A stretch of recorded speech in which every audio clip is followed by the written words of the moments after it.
Salam sejahtera dalam Kristus Yesus. Tuhan Yesus memberkati kita semua. Adil Katalino Bacuramin Kak Caruga. Salam sejahtera. Basengat Kak Jubata. Apa kabarnya rekanku pada pagi hari ini? Sehat, bahagia, sukacita, ya. Sukacita terus di dalam Tuhan, Bapak Ibu ya. Karena Tuhan Yesus baik. Puji Tuhan ya saudaraku. Yance Resmoi, puji Tuhan. Saya diberkati oleh Tuhan Yesus, selalu damai dan sukacita. Apapun keadaan kita, seperti apapun kita tetap bersyukur kepada Tuhan. Ya, amin Bapak Ibu. Luar biasa ya. Pagi ini saya sungguh bahagia, senang banget. Kemarin mendapatkan kesaksian ya Bapak Ibu ya. Saya kemarin bertemu dengan seseorang dan mendapatkan kesaksian bagaimana Tuhan memulihkan, Tuhan menolong anak Tuhan ya, luar biasa. Dari sebuah pertobatan sehingga Tuhan memampukan dan Tuhan memberikan kesuksesan di dalam hidupnya Bapak Ibu. Amin. Saya kemarin bertemu dengan seseorang dan beliau bercerita dan sangat menarik sekali kesaksian ini. Anda percaya bahwa Tuhan Yesus mengasihi kita dengan caranya, bukan dengan cara kita ya. Jika Diana Madurese sampai bertobat dan menerima Tuhan Yesus sebagai juru selamat, itu karena dengan prosesnya Tuhan, mau-maunya Tuhan, bukan mau-mau saya. Amin. Mau Tuhan dan bukan mau saya. Demikian juga dengan orang yang saya temui ini Bapak Ibu. Kenapa saya selalu mengatakan bahwa orang Kristen banyak, tetapi tidak semuanya orang itu bertobat. Tetapi memang itulah cara Tuhan. Bagaimana kita merasakan pertolongan Tuhan ya, kalau kita tidak pernah sakit? Bagaimana kita merasakan pertolongan Tuhan jika kita tidak pernah terpuruk? Bagaimana kita diproses oleh iman kita, oleh Tuhan pemilik hidup kita, kalau kita tidak pernah sampai diproses dari sakit sampai sehat jasmani dan rohaninya ya. Di dalam Mazmur 46 ayat yang kedua, Allah itu bagi kita tempat perlindungan dan kekuatan sebagai penolong dalam kesesakan sangat terbukti. Jadi inilah buktinya bahwa Tuhan Yesus itu hidup. Tuhan Yesus itu ajaib. Tuhan Yesuslah yang maha dahsyat luar biasa, sehingga sampai detik ini kita disertainya dan kita dikasihinya. Meskipun terkadang kita sebagai manusia kita sering dikecewakan, bahkan kita dikecewakan oleh saudara, pasangan kita, teman kita. Siapa yang menolong? Tuhan Yesus. Saya tanya kepada Anda Bapak Ibu ya, di saat Anda jatuh terpuruk dari bisnis, dari kesehatan, dari keluarga, belum tentu keluarga besar Anda yang menolong. Belum tentu, bahkan tidak kayaknya ya. Banyak orang meninggalkan kita, tidak mengakui kita sebagai saudara, sebagai keluarga, sebagai teman di saat kita jatuh terpuruk. Bahkan saya selalu mengatakan, Jika engkau ingin tahu siapa orang yang benar-benar mengasihimu dengan setulus hatimu di saat Anda terpuruk, di saat Anda sedang sakit, di saat Anda sedang kecewa dan tidak memiliki apapun, disitulah Anda akan tahu siapa teman, saudara, dan pasangan yang sejati, yang benar-benar tulus mengasihimu. Ya. Dan teman-teman, semalam saya bertemu dengan seseorang ini bercerita. Beliau dulunya ini jauh daripada Tuhan. Beliau ini melakukan hal-hal yang tidak baik buat dirinya dan mungkin juga untuk orang lain. Beliau sebagai pemakai, tahu ya, paham ya, narkoboy teman-teman. Masuk, keluar masuk, prodeo, penjerong, keluar masuk penjerong. Shalom. Bukan hanya sekali, bukan hanya 2 kali. Siapa yang memberikan kekuatan di dalam hidupnya? Sama sekali tidak punya apa-apa.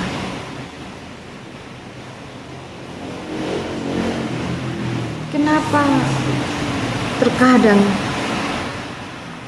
di saat kita sedang terpuruk dan memiliki sebuah masalah yang besar, kita merasa bahwa kita tidak memiliki Tuhan, kita tidak memiliki Bapa yang mengasihi kita, padahal hanyalah Bapa di sorga yang selalu setia kepada kita, Bapak. Termasuk dengan orang ini, keluar masuk penjerong gara-gara narkoboy lebih dari 1 kali. Dan yang terakhir, beliau ditipu sehingga masuk penjerong lagi. Benar-benar sampai diproses sedemikian rupa. Siapa yang setia? Hanya Tuhan Yesus. Kenapa orang tersebut tetap setia kepada Tuhan? Di saat pertobatan itu terjadi, pintu-pintu berkat Tuhan dibukakan. Beliau mengatakan, dulu saya tidak memiliki apapun, kosong Bapak Ibu. Tapi tahukah Anda, sekarang beliau jadi pengusaha yang luar biasa, penolong para penginjil, penolong untuk hamba-hamba Tuhan.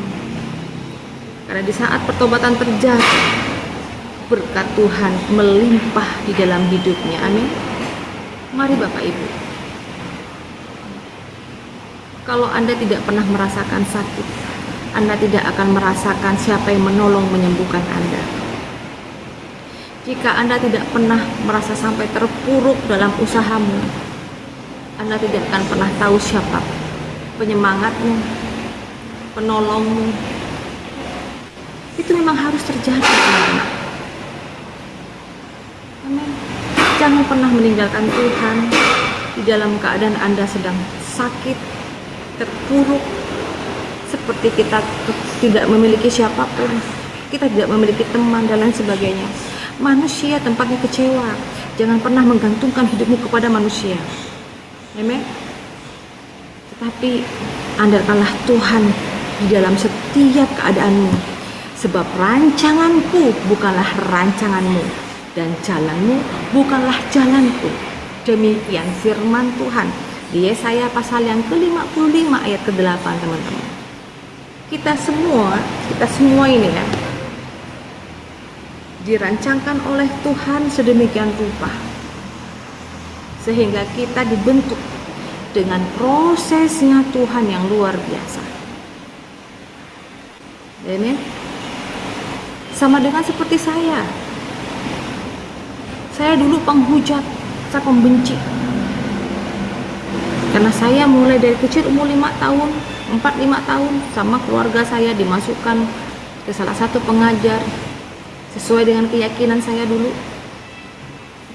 Shalom Bapak. sehingga saya dibentuk di situ. Ya, saya harus membenci orang yang tidak seiman. Orang yang tidak seiman itu adalah kafir. Sehingga dari kecil dibentuk seperti itu. Hanyalah adanya kebencian dan merasa bahwa kita ini adalah yang paling benar. Teman-temanku, setiap orang memiliki proses imannya berbeda-beda. Seperti saya katakan, bagaimana saya merasakan pertolongan Tuhan sebagai penyembuh saya jika saya tidak pernah sakit. Cara memulihkan dari Tuhan kalau saya tidak pernah dikhianati oleh pasangan saya. Yang setia siapa? Yang tidak pernah berkhianat siapa? Hanya Tuhan Yesus. Jika itu terjadi, memang harus terjadi.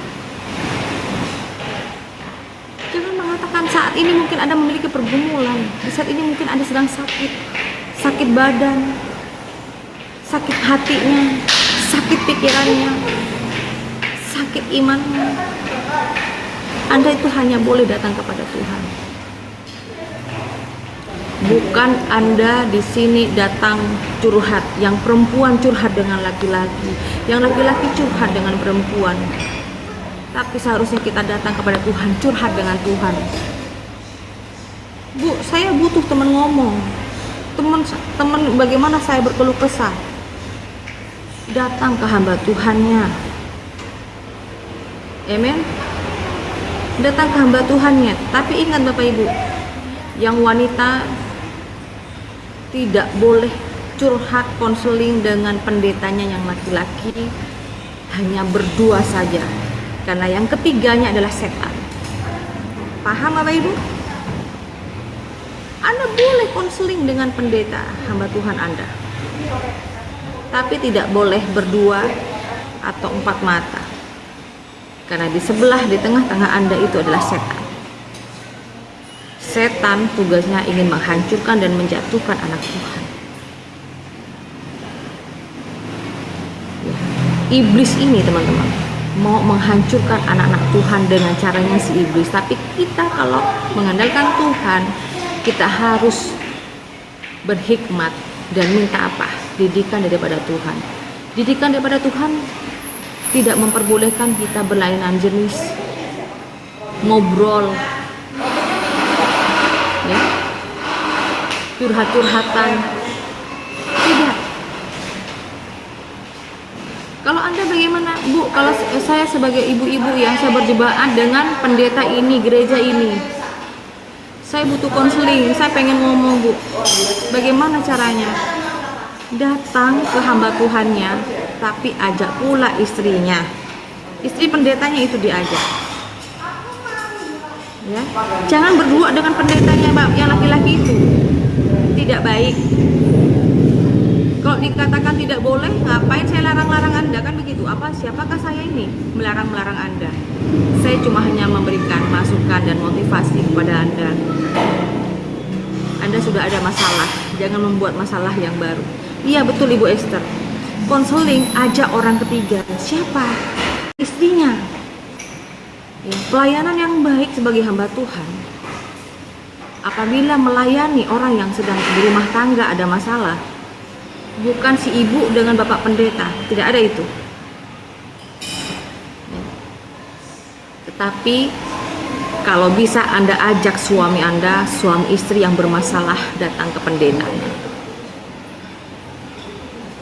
Kalau Anda pengen dipahami sebagai wanita, minta tolong bapak pendeta, tolong dampingi ibu. Ya. Enak. Pasangan hamba Tuhan dan yang memiliki masalah suami istri. Bagaimana kalau dengan saya yang tidak memiliki pasangan hidup atau suami, sedangkan jemaat saya laki-laki? Bapak Ibu, apabila ada jemaat yang mengkonseling dengan saya tidak menerima hanya satu orang saja, tetapi suami istri. Ya. Hanya suami istri yang saya terima. Dan bagaimana kalau dia itu bujang atau tidak punya istri? Ada anak saya kan laki-laki, ya. Saya aja anak saya kalau minta bantuan kan ada saya juga, ada anak saya, ada yang konseling seperti itu Bapak Ibu. Nah, banyak hal yang terjadi, orang salah tanggap. Yang penting pendeta tinggal aja konseling begitu. Tidak. Ya. Kita ini tetap hati-hati karena iblis itu paling suka dan pengen menjatuhkan anak-anak Tuhan. Semakin kita dekat dengan Tuhan, iblis semakin gencar untuk menjatuhkan anak-anak Tuhan. Betulkah betul Bapak Ibu? Ya. Semakin kita dekat dengan Tuhan, bahkan ada yang bertanya dengan saya, Ibu Diana, saya ini semakin hari makin rajin beribadah, tapi kenapa masalah saya semakin banyak? Saya katakan, setiap orang memiliki masalah yang berbeda-beda. Itulah namanya proses iman. Kenapa kita harus takut dan mau kita jatuh karena masalah kita? Kalau kita orang yang bersyukur, berdoa sama Tuhan, berkeluh kesah dengan Tuhan, curhat dengan Tuhan, Tuhan berikan aku hikmat, didikan, dan pertolongan yang berasal dari Tuhan Yesus. Amin. Karena banyak terjadi, ibu-ibu merasa bangga karena ditolong oleh pendetanya yang laki-laki, sehingga Anda tidak tahu. Yang ketiga itu iblis, setan bergentayangan, menghancurkanlah iman anak-anak Tuhan. Mohon maaf Bapak Ibu ya, saya tidak menyindir siapapun. Sehingga terjadi apa? Perselingkuhan antara laki-laki dan perempuan, jatuh pelayanannya, hancur, rusak. Si ibu rusak, rumah tangganya tambah hancur, pendetanya hancur pelayanan. Mari Bapak Ibu kita saling menjaga, ya. Kita jaga kekudusan kita jaga hati kita jaga ini kita kesucian kita dalam sebuah pernikahan. Dan kita juga menjaga agar hamba Tuhan yang melayani kita tidak jatuh dalam dosa. Amin. Itulah kenapa saya meskipun sebagai hamba Tuhan selalu berdoa, Tuhan kuatkan saya. Bapak Ibu tolong bantu doa dan dukungannya ya. Saya aja loh dengan kerendahan hati minta doa dan dukungan. Artinya saya juga membutuhkan doa-doa Anda semua. Amin. Saya butuh doa-doa Anda sebagai penguat saya karena saya kena percaya ya, tidak semua orang Kristen ataupun penonton Diana Madurese itu adalah orang yang benar semua. Tapi saya kena percaya masih banyak orang yang mengasihi Tuhan dengan tulus di komen saya, penonton, follower saya, dan doa itulah yang terima oleh Tuhan Yesus. Amin. Karena doa orang benar besar kuasanya. Haleluya Bapak Ibu. Saya kena percaya ada di sini doa-doa Anda yang diterima oleh Tuhan karena Anda adalah orang yang baik, orang yang benar, mengasihi Tuhan, apalagi mendoakan saya. Amin. Bukan hanya saya yang mendoakan Anda, bukan hanya saya yang mendoakan jemaat, tetapi saya juga membutuhkan doa-doa Anda. Amin Bapak Ibu. Shalom Ibu Grace. Jadi teman-temanku, kita harus memiliki keyakinan dan percaya Allah itu bagi kita tempat perlindungan dan kekuatan. Kekuatan yang berasal dari Tuhan. Pagi ini Bapak Ibu ada Mazmur pasal yang ke-46 ayat yang kedua ya. Baca. Jangan Anda merasa bahwa Anda sendirian saat ini. Anda terpuruk karena sebuah masalah yang belum ada jawabannya. Anda yang mungkin saat ini dalam keadaan sakit masih belum juga ada ya kesembuhan dan sebagainya. Tapi kalau kita bersyukur dan mengatakan Tuhan Yesus baik, Tuhan Yesus baik, Tuhan Yesus baik, ucap syukur itulah berkat yang berasal daripada Tuhan. Karena tidak semua orang Kristen pun dia memiliki rasa syukur. Betulkah betul saudaraku? Tidak semua orang Kristen mengucap syukur dengan keadaannya. Tapi saya ingin bahwa saudara-saudaraku di sini kita sama-sama belajar mengucap syukur dalam segala hal di dalam hidupmu. Mari kita, Bapak Ibu, kita selalu bersyukur kepada Tuhan pagi ini. Kita sama-sama bersyukur kita masih diberikan nafas, kesehatan, bisa buka TikTok. Mazmur pasal 46 ayat kedua, Bapak Ibu ya. Silakan Anda baca di rumah. Dan demikianlah penguatan dari saya, motivasi saya di pagi hari ini. Tuhan Yesus memberkati kita semua. Amin. Tuhan Yesus memberkati.